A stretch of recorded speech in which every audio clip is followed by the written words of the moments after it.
And take a look at its IPR, okay? This IPR in particular is caved in, and you might not be able to see it on a camera, but it's actually split. So you've got an O-ring here that's round, then you have a square cut O-ring, then you have another round O-ring that's green, then you got this plastic cap with the screen.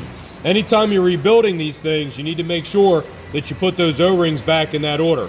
Round, square, round.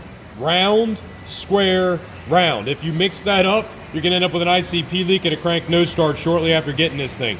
Now, this particular customer had a weird crank nose start that was random. I'm going to go ahead and replace this IPR because I know that debris made its way through the pump, through the IPR, because underneath the oil cooler was absolutely gritty. It literally looked like somebody dumped a handful of sand in there. So we're going to go ahead and clean all of that stuff up, and we're going to put a heavy-duty screen underneath the oil cooler. Pause the video for a second. All right, so here's that screen I was talking about. Look at all that crap. All that crap was in the tube that goes from the bottom of the oil cooler to the high pressure pump.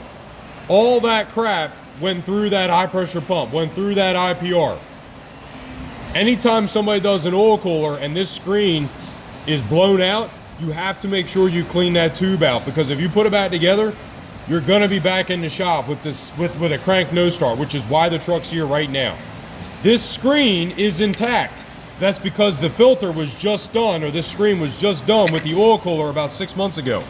The problem is that that debris was present when the oil cooler was done 6 months ago, and that debris is past that screen, which means it makes its way back to the high pressure pump. Let me see this real quick. And this tube right here, guys, that tube goes from there back to that yellow O-ring right there. You have to blow that tube out. You have to clean your high pressure pump. You have to clean out the spot where the IPR sits in.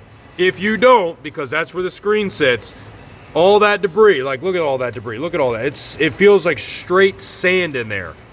That debris will absolutely cause a crank nose start. It could be days, it could be weeks, it could be months later. Okay, guys?